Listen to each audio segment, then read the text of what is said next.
A graça e a paz do Senhor Jesus a todos os irmãos presentes nessa noite maravilhosa do dia do Senhor.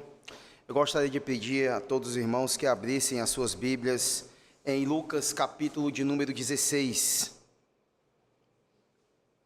Lucas capítulo de número 16.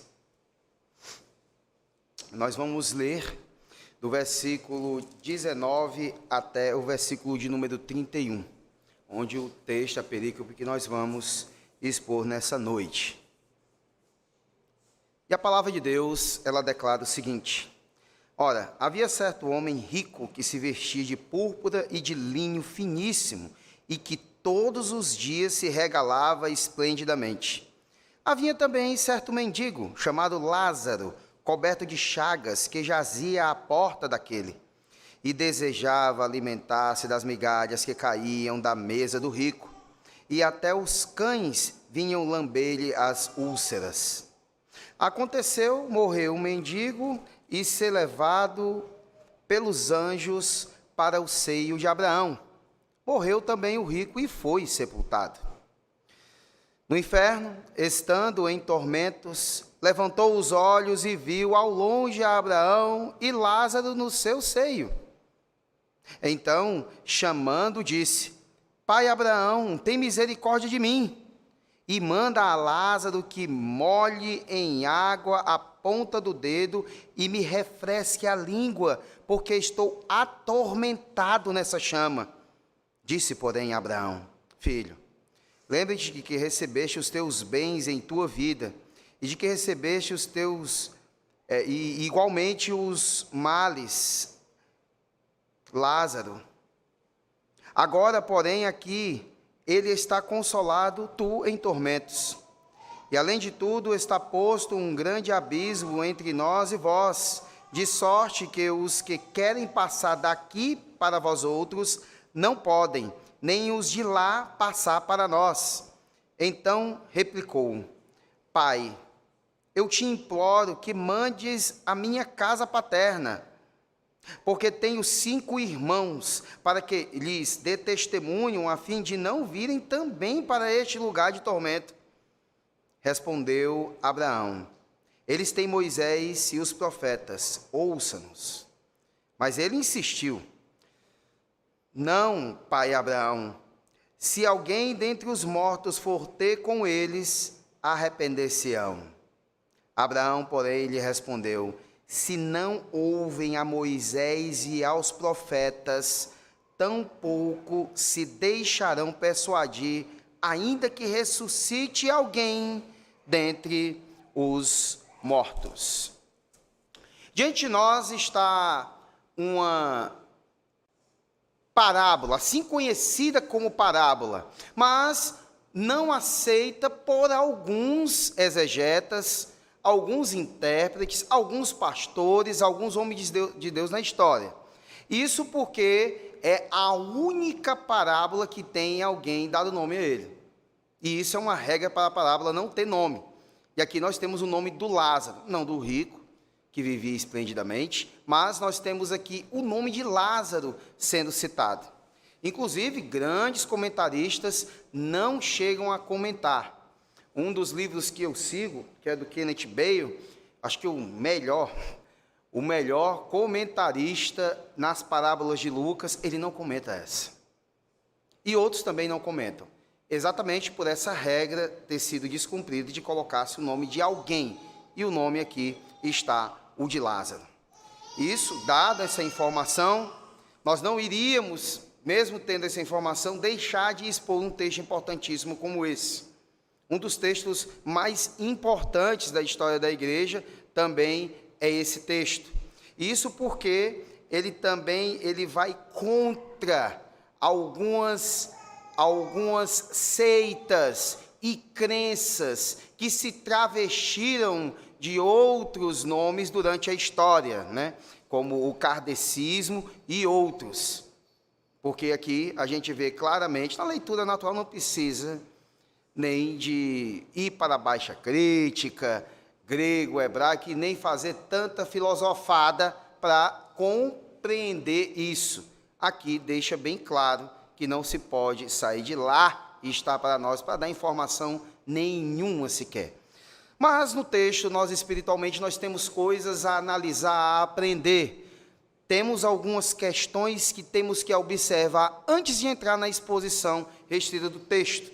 Como, por exemplo, olhe para o texto junto comigo, e no texto nós vamos ver que esse homem se vestia, ou vestia-se. Logo no versículo 19 nós vamos ver isso. Está num tempo imperfeito, ou seja, é frequentativo. Denota que aquele era o traje habitual daquele homem, ou seja, sempre, em todos os momentos de sua vida, ele se vestia como? E aí nós vamos ver, a primeira coisa é que ele se vestia de púrpura, que é peixe púrpura, do qual foi tirada e depois o termo passou a ser aplicado por causa da cor em si mesma. Ela tinha algumas cores bem chamativas, como uma espécie de violeta escura e ao mesmo tempo reluzente, ou seja, aquela cor que mostra que você está presente ali. Ela também tinha uma variedade de um azul marinho escuro e também o do chamado escarlata. Ou seja, a veste dele tinha uma cor diferenciada e essa cor, esse tipo de tintura, só era utilizado por quem era riquíssimo.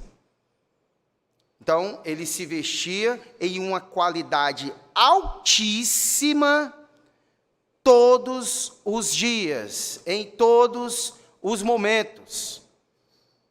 Outra coisa também é que o texto vai dizer e de um linho finíssimo, ou bisso, que é a palavra grega que nós temos aqui no texto sagrado em mãos. Era uma fibra de linha mais ou menos amarelada, que era feita a partir dela. Heródoto afirmou que era utilizada para enrolar múmias. Uma afirmação confirmada por exames microscópicos, inclusive, que esse linho finíssimo era para envolver múmias. Outra coisa, ele também era chamado de tecido de vento, visto que era levíssimo. Você utilizava isso no corpo e você não sentia agressão nenhuma à sua pele. Então, esse homem utilizava-se disso por baixo, um tecido tinto de algo caríssimo, raro, e que era utilizado apenas por riquíssimos. A outra coisa é que era todos os dias e se regalava esplendidamente. Ou seja, literalmente, divertindo-se no esplendor. Todos os dias, esse homem se vestia extremamente bem. Todos os dias, esse homem festejava. Todos os dias, esse homem tinha banquetes. Às vezes a gente vê alguns homens, no momento de hoje da história, fazendo grandes festas para muita gente. Tem um jogador de futebol que é muito conhecido por fazer isso, Neymar. Gosta de fazer muita festa. Outros jogadores também fazem isso. E outros também fazem convidando outros famosos, mas não fazem todos os dias. Ele fazia todos os dias festas para si mesmo. Aqui esse texto nós vamos ver claramente um contraste impressionante. Porque logo após vai dizer que se tinha um mendigo. Havia também um mendigo. O interessante é o termo utilizado aqui, que é o mesmo termo utilizado lá em Mateus 5,3. Pobres de espírito, lembram? Que nós temos 3 palavras dadas para a pobreza. Só que lá no texto de 5,3 é utilizada a mesma palavra para cá, desse texto aqui, que é a questão de ser miserável, quando não se tem nada. Ou seja, deve ser entendido na leitura do texto assim: havia também um certo miserável que tinha por nome Deus ajuda, que é o significado de Eleazar, que Lázaro é a abreviação desse nome, portanto o significado seria esse. Esse miserável se chamava Lázaro, que o significado é Deus me ajuda. E ainda por cima, nós vamos ver aqui que ele jazia em um local, ou seja, ele foi carregado, largado em um local que foi às portas desse homem riquíssimo. Só que não foi somente isso. O texto diz que ele era coberto de chagas. Essa palavra e esse termo só aparece aqui em todo o Novo Testamento. Somente aqui. Quando aparece um equivalente, ou partindo da mesma raiz, aparece em Apocalipse 16, 2. Só que fala de úlcera, apenas uma. Uma apenas. Só que o texto diz que ele era coberto de úlceras. O corpo dele era todo de dores. Era todo de um ferimento. A pele dele toda era agredida em todo momento. A dor tomava conta desse homem. Aqui, esse termo médico utilizado e bem aplicado aqui por Lucas, o médico amado. Aqui é um dos 500 termos que é exclusivo de Lucas no Novo Testamento, que temos aqui entre Lucas e Atos dos Apóstolos. E aqui Lucas foi preciso em colocar isso para mostrar o total contraste. Enquanto um se vestia de um linho finíssimo, um tecido de vento, nobre, meio que dourado, o outro, a sua pele era coberta de chagas. E ele estava aqui, à porta desse. Isso mesmo. Ele ficava separado da casa. Ele desejava se alimentar. Ansiosamente ele esperava por alimento. Ele desejava encher o estômago. Esse termo utilizado aqui pode se traduzir dessa forma: desejava encher o seu estômago, porque estava vazio sempre. E as migalhas que caíam ali eram coisas, nós podemos traduzir assim, como sendo coisas que caíam da mesa, das festas. Ele não comia a coxa do frango. O que vinha para ele era apenas o osso, e muitas vezes mordidinho, destroçado, despedaçado, chupado, o osso chupado ia para ele. Sobrava nada. Imagine como era a condição desse homem nesse momento, às portas desse homem riquíssimo, que todos os dias não lhe faltava nada. Note que ainda temos aqui um detalhe. Existiam cães que lambiam-lhe as úlceras. Esses cães eram o que deveria comer exclusivamente os restos da mesa do homem rico.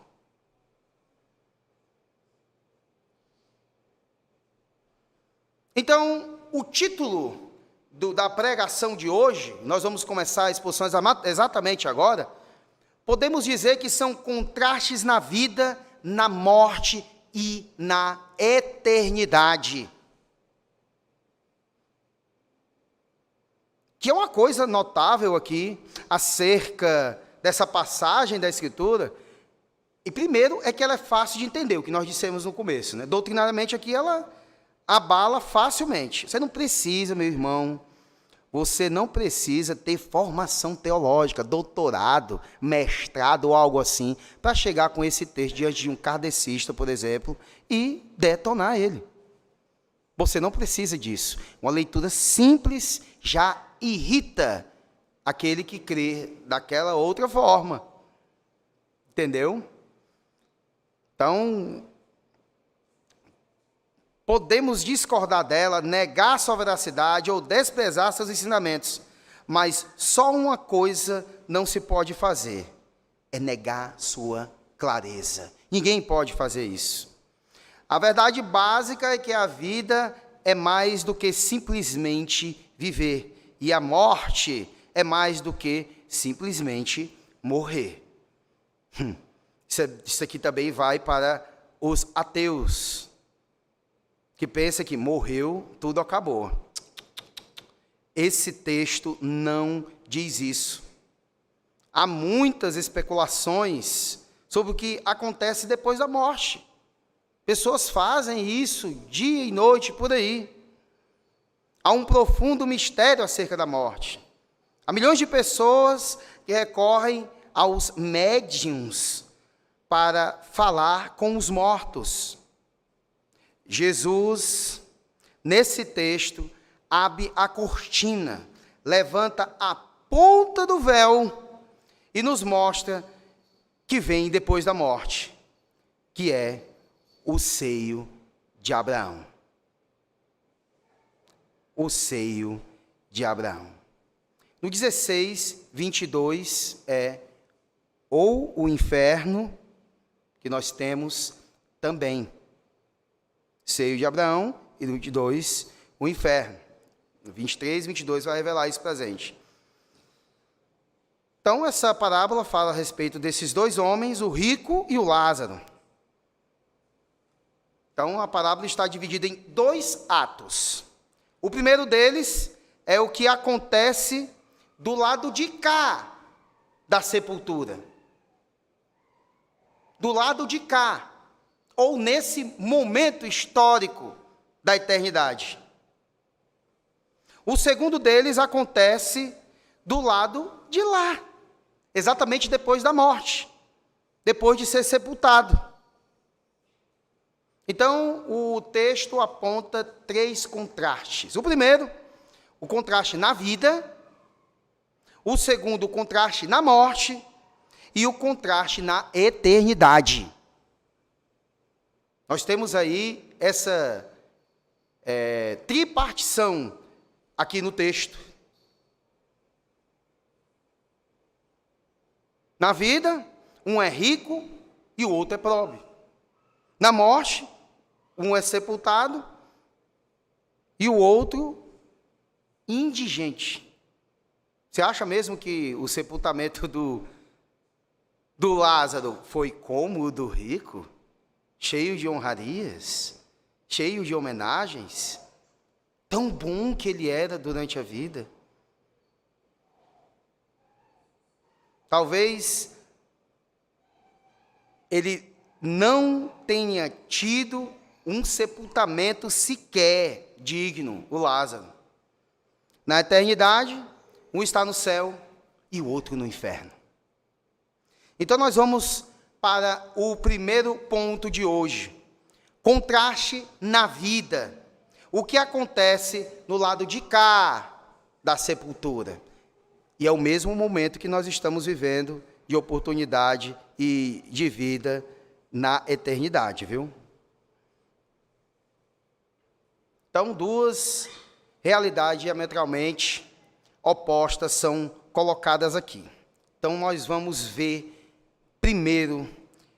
em primeiro lugar, de acordo com 19 ao 21. Acompanhem comigo do 19 ao 21, que diz a Escritura.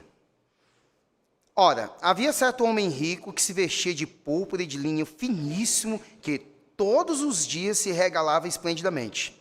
Havia também certo mendigo chamado Lázaro, coberto de chagas, que jazia à porta daquele, e desejava alimentar-se das migalhas que caíam da mesa do rico, e até os cães vinham lamber-lhe as úlceras. Em primeiro lugar, a ostentação egoísta do rico.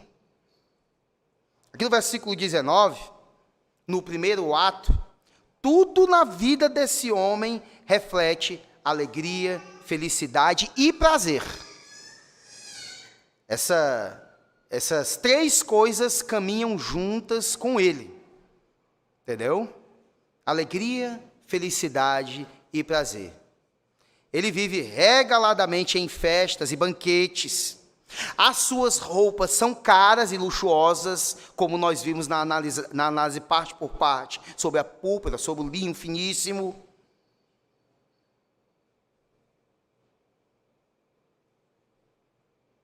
Juntos todas essas coisas representavam a última palavra em luxo. Uma roupa esplêndida, comida toda hora, festa toda hora, alegria toda hora, felicidade toda hora, prazer toda hora para esse homem. Assim ele vivia, esse homem.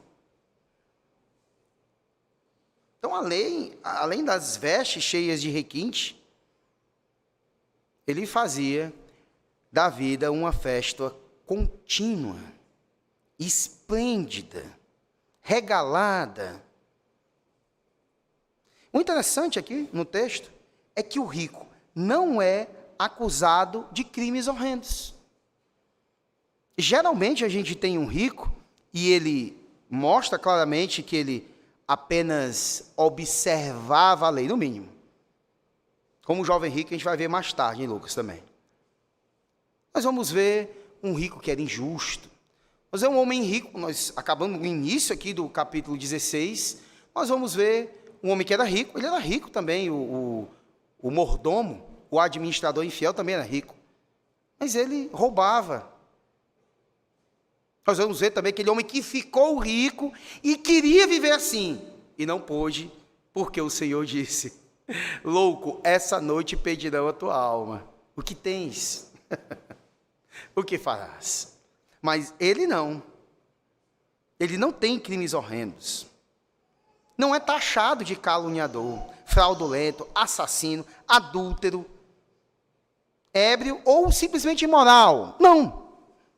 Ele não é taxado dessa forma. E ninguém acusa, tu é rico, tu é ruim porque tu é rico. Nada disso.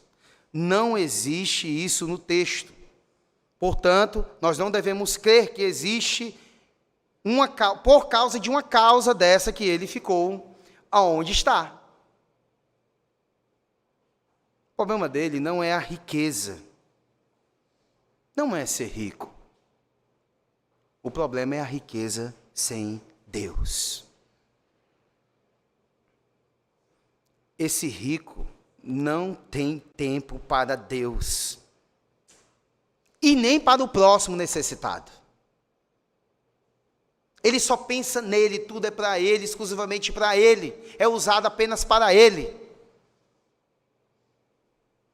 Seu problema não era a riqueza, mas a riqueza sem Deus e sem amor.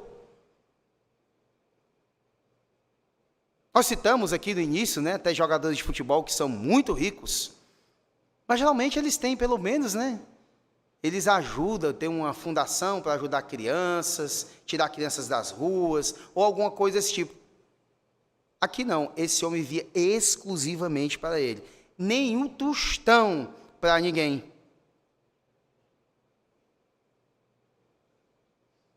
Então, William Buckley, por exemplo, ele chega a comentar o seguinte, ele tem razão mesmo ao dizer que não foi o que o rico fez que o condenou, mas foi exatamente o que ele não fez que o levou ao inferno. Não é porque ele fazia festa, se vestia da forma que se vestia, não é porque ele era rico, não é porque ele fez essas coisas, mas é porque ele deixou de fazer. Em segundo lugar, nós vamos ver aqui nesse contraste, a miséria extrema de Lázaro.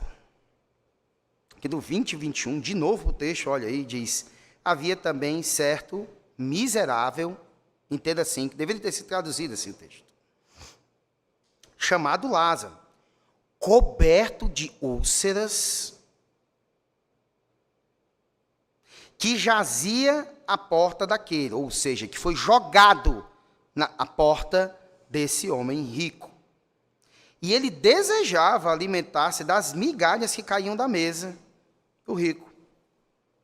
E até os cães lambiam-lhe as úlceras. Esse é o único personagem que recebe um nome em todas as parábolas que Jesus conta. A miséria absoluta de Lázaro pode ser vista em 4 fatos dramáticos apontados nesse texto. O primeiro dele é mendigo. Não esqueça disso, um miserável. Não é o que tem poucos bens, não. Tem termo no Novo Testamento que significa isso. Não é aquele que está passando por dificuldades financeiras, não. É alguém totalmente miserável mesmo. A outra é que ele estava com fome. Muitos de nós nem chegamos a sentir fome nessa vida. Fome de verdade mesmo. Passar assim 2 dias sem comer. Alguém aqui já passou 2 dias sem comer? Aliás, segundo o padrão escriturístico, nós somos ricos. Que a palavra de Deus diz, tendo que comer e se vestir, estejais contentes. Temos várias refeições no dia, nós temos várias roupas para vestir, nós temos muito, somos ricos, nós não precisamos mais do que isso.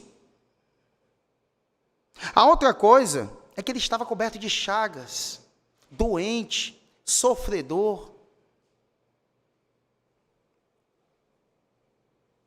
E os cães estavam a lhe lamber as úlceras. Ninguém aqui quer ficar sendo lambido por cães de rua toda hora. A gente brinca com bichinho, com cachorro, tudo, mas um bocado lambendo você. Porque também eram esfomeados, também comiam aqueles restos de comida, também tinha osso chupado ali, esmagado para eles pegarem. Meu Deus do céu. Então são 4 fatos dramáticos aqui para apontar o quanto esse homem era miserável. Então aqui em vida nós temos essa situação que nos é mostrada pelo Senhor Jesus. E ainda tem gente que pensa que Jesus, quando fala, é toda aquela leveza, é aquela maravilha, não é pesado que o Senhor Jesus diz. Jesus é radical, sempre. E aqui ele mostra total contraste. E aí, saindo desse contraste na vida, agora vamos para o contraste na morte. O que acontece no sepultamento? Porque o versículo 22, olhe para o texto, diz o seguinte: aconteceu morrer o mendigo e ser levado pelos anjos para o seio de Abraão. Morreu também o rico e foi sepultado. Aqui é isso que a Escritura diz. O texto não traz nada, nenhuma informação acerca da situação religiosa de um nem de outro. Entendeu? Aqui não temos como do jovem rico, né? Tenho observado tudo isso durante a minha... Não temos essa questão. Só que Lázaro,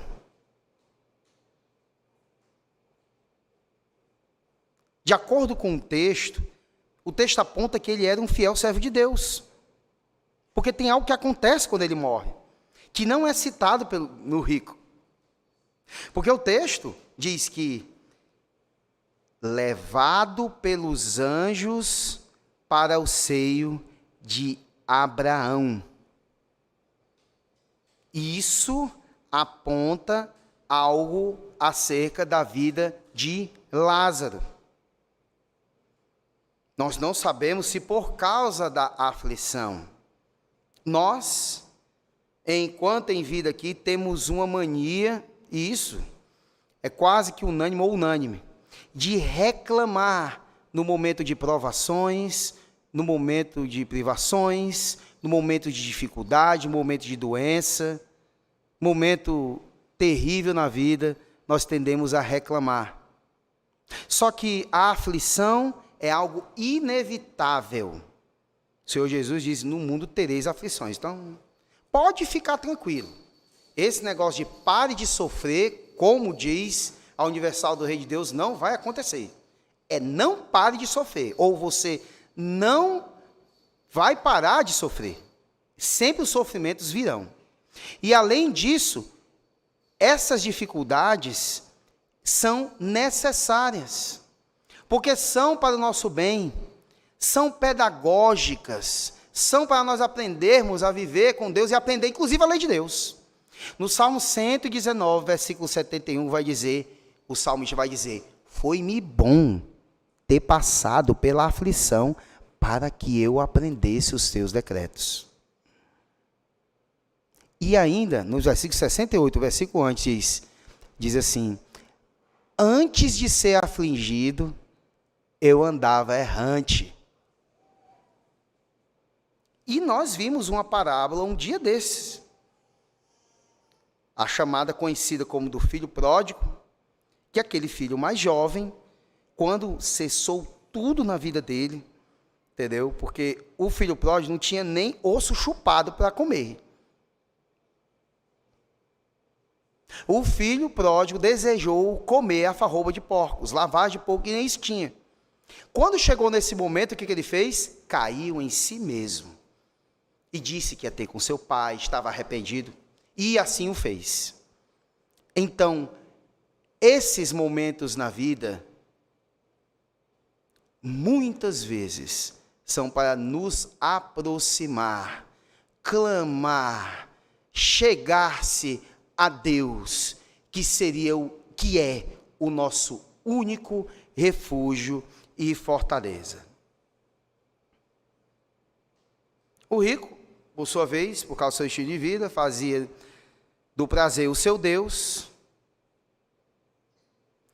As privações do mendigo e a suntuosa abastança do rico, por fim, terminaram de modo igual, mesmo momento. Igual o momento que ambos morreram, né? Lucas aqui, ele contrasta aqui essa pobreza extrema de um e a riqueza imensa de outro lado. Lá, no lado da vida, essa riqueza imensa e a pobreza de Lázaro.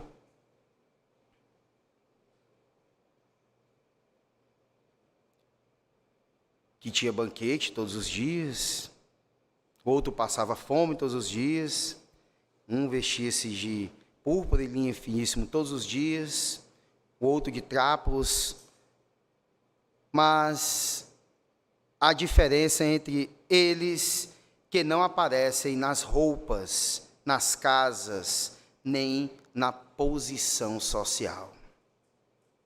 A morte chegou para ambos. A morte não respeita idade nem condição social.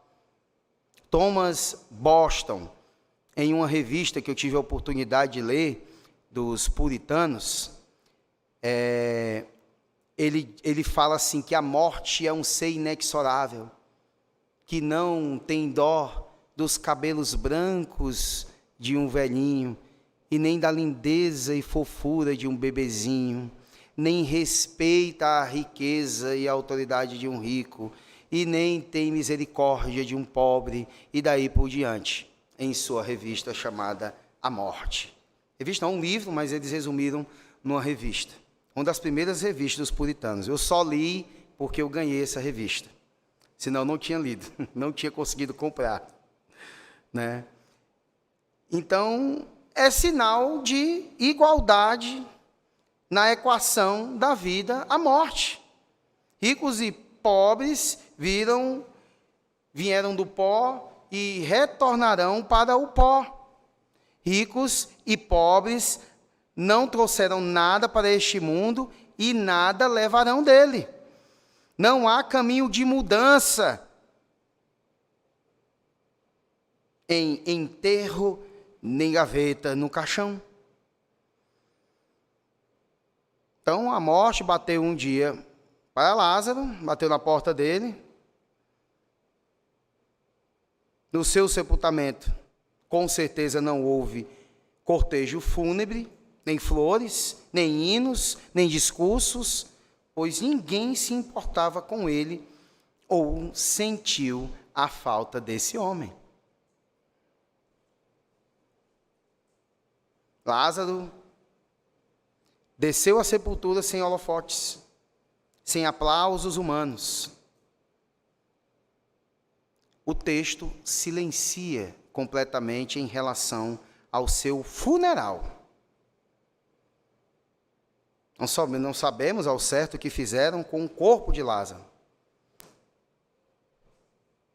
Sabemos acerca dos cães do Oriente, por exemplo, podemos afirmar que eles foram os seus agentes funerais, a seu cortejo e a sua sepultura.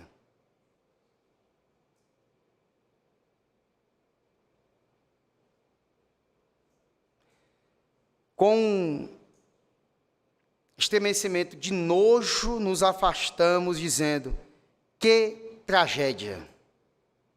Mas até aqui vimos apenas um lado da história. Agora Jesus, ele levanta essa ponta do véu e mostra a vida depois da morte. É real. Mostra que a sepultura não é o fim da existência. Um dia chegou também a morte ao rico e arrancou o copo da alegria de seus dedos, cheio de anéis. A doença chegou à sua vida sem mandar telegrama. E ele morreu. Embora o texto não fale sobre a pompa do seu funeral, ele deve ter manifestado uma pujança lá. Muitos amigos de banquetes. A urna mortuária refletia o seu imenso poder econômico, porque diferenças existem até hoje e existia naquela época. O Senhor, por exemplo,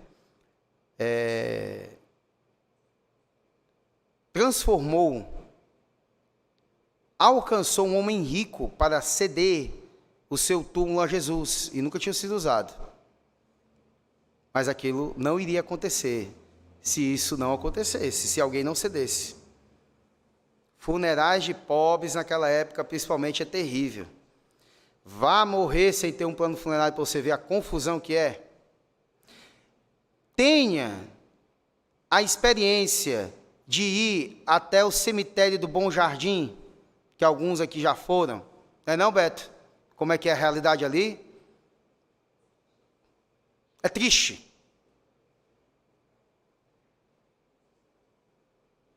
Enfim, o esquife baixou a sepultura. Agora todos dizem, né? Descansou o rico. Nós não temos o nome aqui. Ah, não se esqueça. Esse é apenas um lado da história. Há mais, há muito mais. Nós vimos o que acontece do lado de cá, da sepultura e da morte.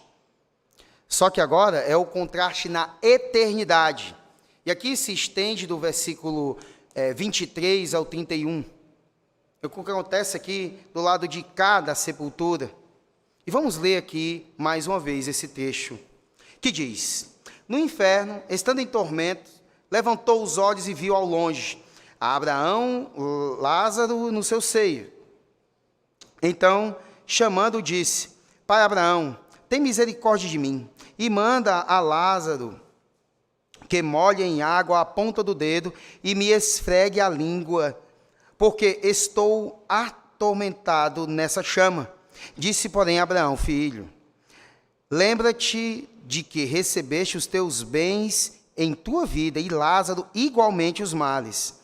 Agora, porém, aqui ele está consolado, tu, porém, atormentado. E, além de tudo, está posto um grande abismo entre nós e vós, de sorte que os que querem passar daqui para vós outros não podem, nem os de lá passar para nós. Então replicou: Pai, eu te imploro que mandes a minha casa paterna, porque tenho 5 irmãos, para que lhes dê testemunho, a fim de não virem também para este lugar de tormento. Respondeu Abraão: eles têm Moisés e os profetas, ouça-nos. Mas ele insistiu: não, pai Abraão, se alguém dentre os mortos for ter com eles, arrepender-se-ão. Abraão, porém, lhe respondeu: se não ouvem a Moisés e aos profetas, tampouco se deixarão persuadir, ainda que ressuscite alguém dentre os mortos. Depois da morte, o contraste no destino destes dois homens continuou.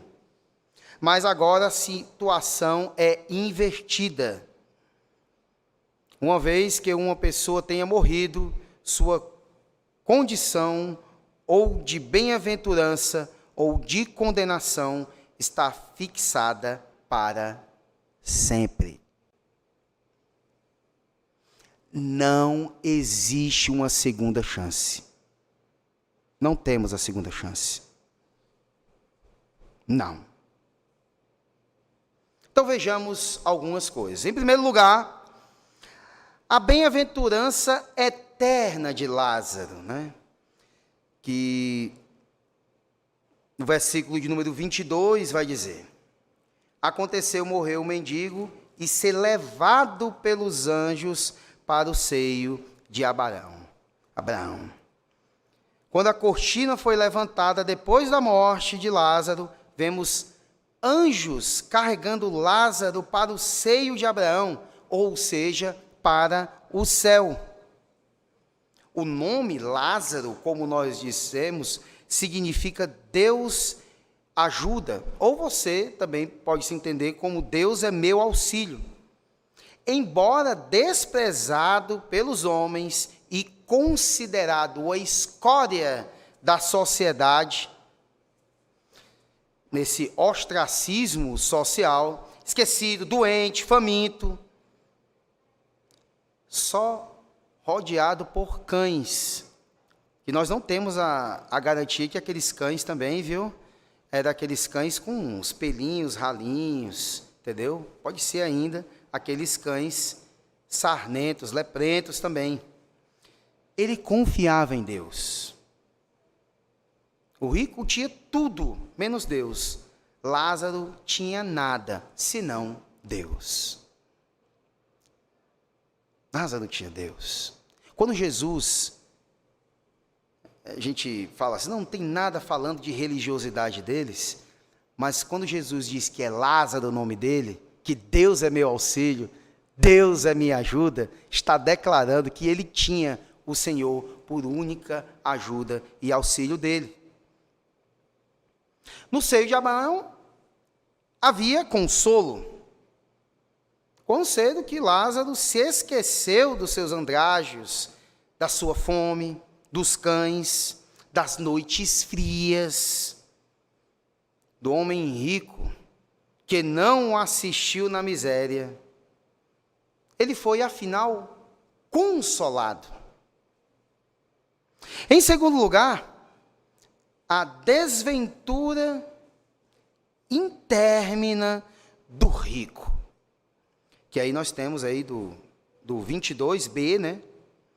Quando diz que ele morreu, e o rico também foi sepultado apenas. Não diz que ele foi levado por anjos, não declara nada disso em relação a ele. Aquele aqui viveu sem Deus. Depois da morte, abriu os olhos e estava no inferno, o lugar de tormentos. E se isso não bastasse, das chamas do inferno, ainda conseguia ver Lázaro e notar a felicidade dele. Além de ele estar atormentado, ele via a felicidade de Lázaro. Enquanto Lázaro repousava no seio de Abraão, o rico não teve repouso nenhum no inferno. Então, o julgamento não acontece nessa vida. A palavra de Deus diz o seguinte em Hebreus 9, 27. Ao homem está ordenado morrer uma só vez, vindo depois disto o juízo. A gente falou no início, Então, usem esse texto contra kardecitas e tal, mas temos também Hebreus 9, 27. São muitos textos. É por isso que eles querem invalidar a Escritura. Tem que fazer isso, senão não consegue nem conversar. Primeiro vem a morte, depois o juízo. Quando transgredimos a lei da natureza, sofremos imediatamente as suas consequências. Quando colocamos a mão no fogo, logo nós sentimos dor. Mas as leis de Deus podem ser aparentemente transgredidas repetidas vezes, sem nenhum castigo aqui.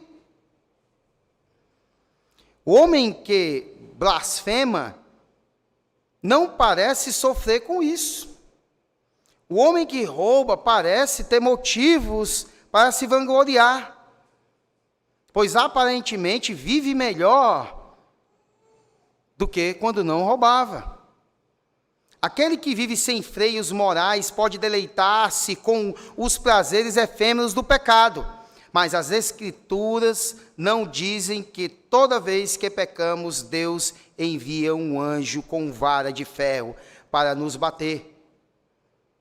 A Bíblia diz que Deus marcou um dia em que vai julgar os homens. Até não crentes creem nisso. Eu digo isso porque entre duplas de música sertaneja, nós temos Milionário Zé Rico e Chitãozinho Chororó, que cantam uma música chamada Julgamento. Creem nisso. Ouviram falar disso. Acreditam nisso. Até eles sabem disso.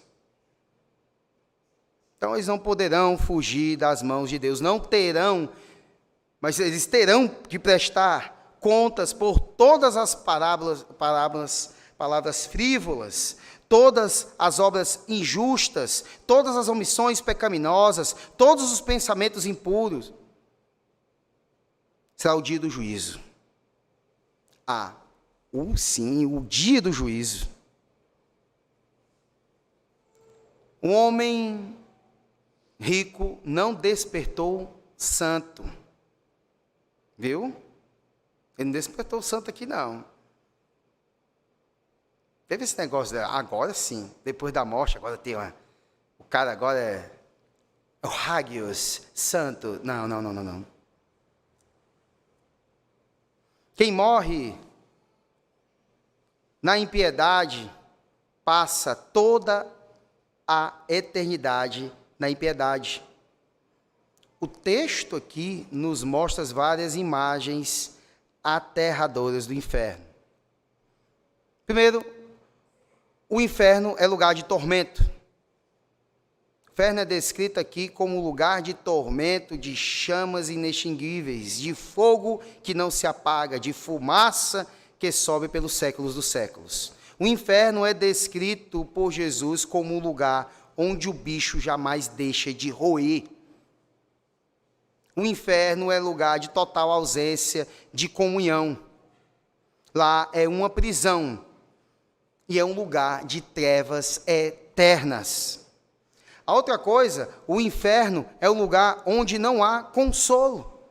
O 23 ao 25 a gente vai ver isso. O homem ali verá a bem-aventurança sem dela usufruir.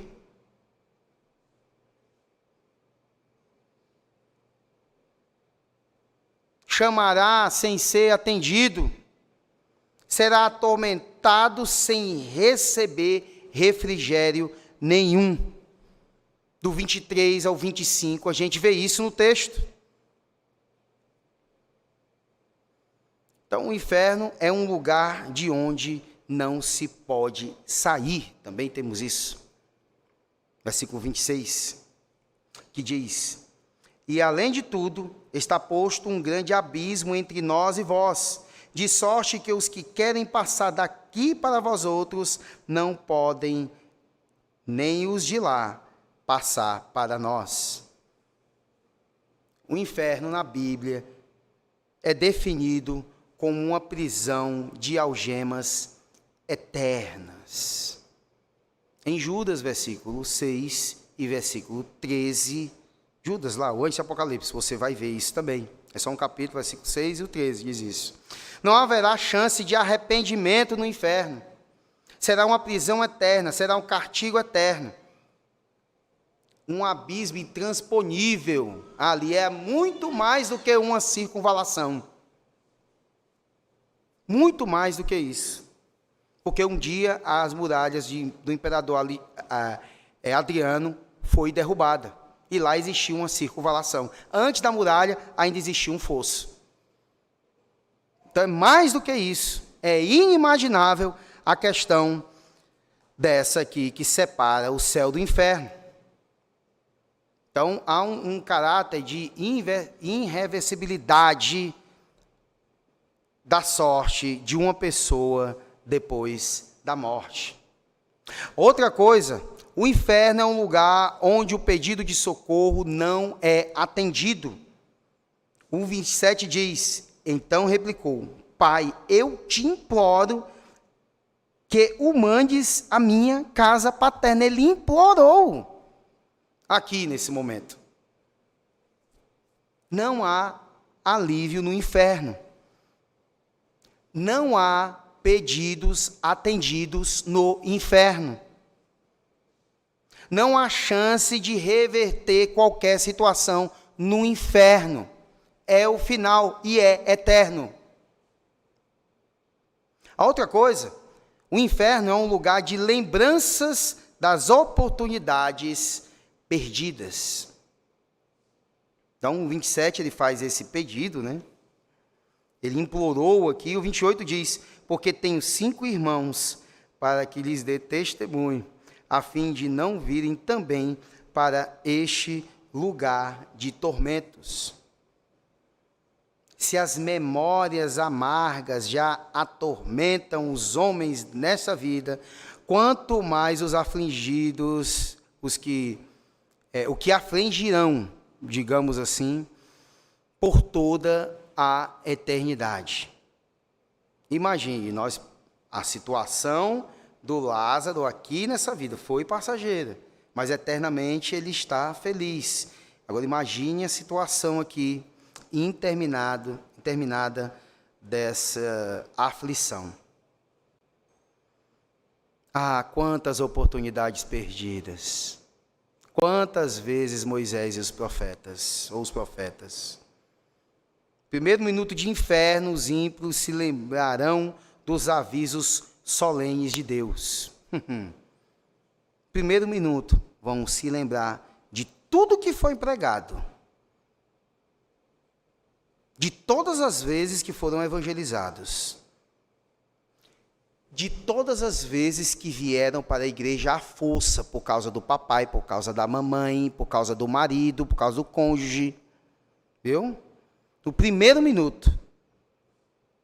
Porque nós todos aqui sabemos, não é porque se frequenta a igreja também que é salvo. Não, nem todo aquele que diz Senhor, Senhor, será salvo. Então, é certo que não haverá ateus no inferno. Não haverá agnóstico no inferno também. Entendeu? Esses aí não estarão mais assim. Eles saberão o que está acontecendo ali. A outra coisa é que o inferno é um lugar de onde não se pode mais ajudar a família. O tempo de se arrepender é o agora. Aquele ditado popular que diz que amanhã pode ser muito tarde, tem até uma musiquinha, né, que fala sobre isso. Também o tempo de evangelizar é agora. O tempo de ajudar alguém é agora. No inferno, os ímpios são inteiramente responsáveis por não terem ouvido as advertências das Escrituras, sendo pregado para a sua vida dia e noite. Alguns advogam que não precisam mais ter evangelismo na rua, porque o nome de Jesus é conhecido, porque existem igrejas em todos os lugares, existem vizinhos que são crentes, o nome de Jesus foi pregado, já não precisa mais de evangelismos. Realmente, muitos indesculpáveis nós temos nesse mundo, que ouvem o nome de Jesus todos os dias. E aí, no versículo 31, pai Abraão vai dizer, o Senhor vai dizer, se não houve Moisés e os profetas, tampouco deixarão se persuadir, ainda que ressuscite alguém dentre os mortos. Então, um ressuscitado dentre os mortos não trará convicção alguma àqueles que recusam as Escrituras. Não trará convicção alguma àquele que não é eleito. Ainda que ressuscite dentre os mortos alguém, mesmo assim eles não crerão no Senhor, porque não vem da sua capacidade intelectual, inteligência ou esforço. Vem do Senhor. Se nasce é do alto. Se nasce do alto, como diz o próprio Senhor Jesus para Nicodemos, no capítulo 3 de João.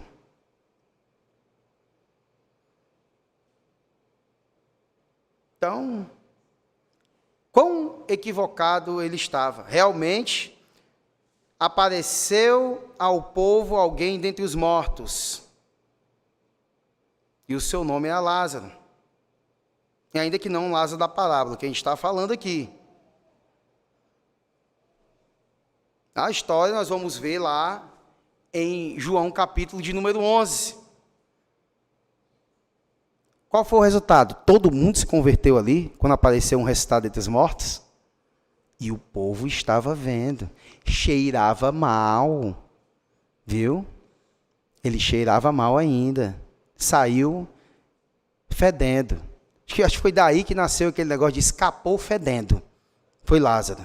Viu? Não saiu cheiroso não. Os trapos dele não eram cheirosos ali não, quando tiraram, viu? Quando abriu o túmulo, o fedor tomou de conta. Todos creram. O texto diz isso. Absolutamente não. O que o Senhor Jesus está falando aqui, o que o Senhor fala aqui, é algo que já aconteceu. Mesmo que ressuscite alguém dentre os mortos. O resultado foi que os inimigos de Cristo planejaram a morte de Lázaro, que foram ressuscitados. Até foi isso. Após o cara ressuscitou, vamos matar esse cara de novo. Porque aí ele está servindo de propaganda e marketing aí de Jesus. Vamos matá-lo. Ainda queriam fazer isso. Olha lá em João 12, versículo 9, 10, 11, vai ver isso aí. E estavam decididos mais do que nunca, a gente sabe, a destruírem a Cristo. Outra coisa, de acordo com o versículo 26 aqui do texto de apreço, o inferno é um lugar de duração eterna. O que é a eternidade, né? E aí há uma discussão filosófica, muito debatida, né? É um conceito que vai para além do entendimento humano. Podemos entender o tempo, mas não a eternidade. Nós contamos o tempo. Foi inventada a contagem do tempo para compreendê-lo, mas a eternidade não. Então, imagine um beija-flor afiando o seu bico de 1000 e 1000 anos num grande rochedo. Quando esta pedra estiver totalmente gasta, terá passado um pouco da eternidade. Só que o profeta Isaías, no capítulo 66, 24, menciona chamas eternas. O profeta Daniel fala em vergonha eterna. João Batista e Jesus se referem a um fogo que não se apaga. O apóstolo Paulo fala sobre a destruição eterna. O apóstolo João diz que os ímpios serão atormentados pelos séculos dos séculos. Lá em Apocalipse. Então, nós vimos essa questão de eternidade em toda a Escritura, em tempo que não se acaba, tempo divino, coisa de Deus, em toda a Escritura. Então, os ímpios viverão no inferno enquanto Deus viver no céu. É eterno. Não cessa. Então, nós podemos concluir com algumas lições solenes dessa passagem. A primeira, a posição que um homem ocupa diante dos outros nem sempre é a mesma que ele ocupa diante de Deus. O pobre tinha graça, algo que um rico não possuía aqui. O pobre tinha fé e andava nas pegadas de Abraão, enquanto o rico era egoísta e estava morto nos seus delitos e pecados. A outra coisa, a morte vem a todas as pessoas. A morte vem a todas as classes de pessoas. Tanto o sofrimento do pobre quanto a luxúria do rico findarão com a morte. A morte é o sinal de igualdade na equação da vida. Houve um tempo em que ambos morreram. A outra coisa é que Deus leva os salvos para o seio de Abraão na hora da morte. Aqui o texto deixa isso, deixa apreço, nos deixa entendidos disso. Lázaro era pobre, mas possuía tudo. O outro era rico, mas não possuía nada. Um morreu e foi para o céu. O outro foi sepultado e foi para o inferno. A quarta coisa, as pessoas não convertidas descobrirão o valor da alma tarde demais. Isso aqui não é uma lamentação em um certo momento da vida, como foi de Santo Agostinho de Hipona, que ele diz e declara nas suas Confissões, no capítulo 10, tarde te amei. Inclusive tem até músicas cantadas sobre esse capítulo, é uma coisa maravilhosa. E é um sentimento que geralmente se tem o eleito, quando em certa idade da vida ele é convertido, ele crê no Senhor, ele pensa, poxa, eu poderia ter crido antes, é tão bom. Só que foi determinado esse tempo para você, para nós, meu irmão. Enquanto viveu, o rico jamais pensou em sua alma. Estava apenas buscando deleites para o seu corpo e não fez nenhuma provisão para a sua alma. Quando estava no inferno, despertou para a realidade da alma, mas já era tarde demais. A outra coisa, os milagres não ajudam as pessoas que desobedecem. A palavra de Deus, o maior dos milagres, é insuficiente para ajudar alguém que rejeita a palavra de Deus. A confiança na palavra de Deus é a condição para a salvação. O versículo 31 diz, se não ouvem a Moisés e aos profetas, tampouco deixarão persuadir, ainda que ressuscite alguém dentre os mortos. A pessoa que escuta a palavra de Deus, mas ainda espera por mais evidências para se converter, está enganando a si mesmo e certamente acordará como o rico no inferno. Só que aquele era rico. A questão é que a gente não é rica. Sofreu aqui e sofrerá eternamente. É a completa desgraça. O sujeito é pobre, lascado, sofre com tudo, salário baixo, não pode descansar e ainda não ouve nem crê na palavra de Deus. Aí vai sofrer mais ainda eternamente. Esse aqui pelo menos foi rico.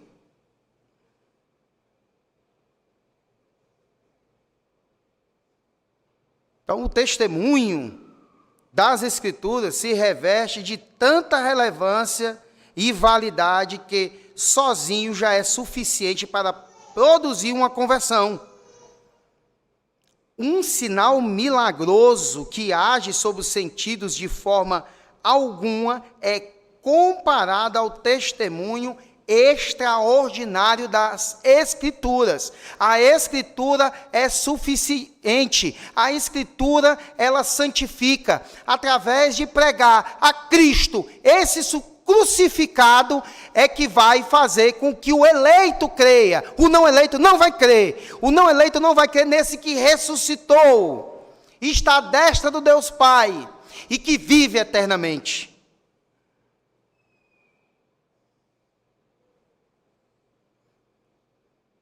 Para concluir aqui, é que a doutrina do inferno não é uma verdade popular.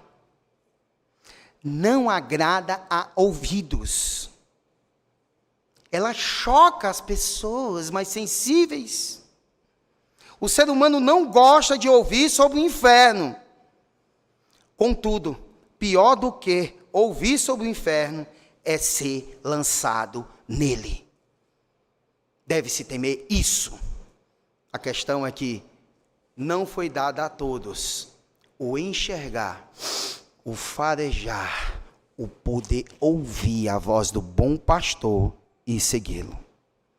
Então, meus irmãos, esse homem, ele não amava Deus, o rico, não amava Deus sobre todas as coisas, e nem o próximo como a si mesmo.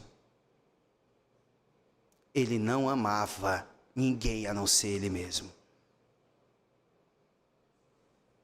Que o Senhor nos livre de desobedecer o resumo da lei desse jeito.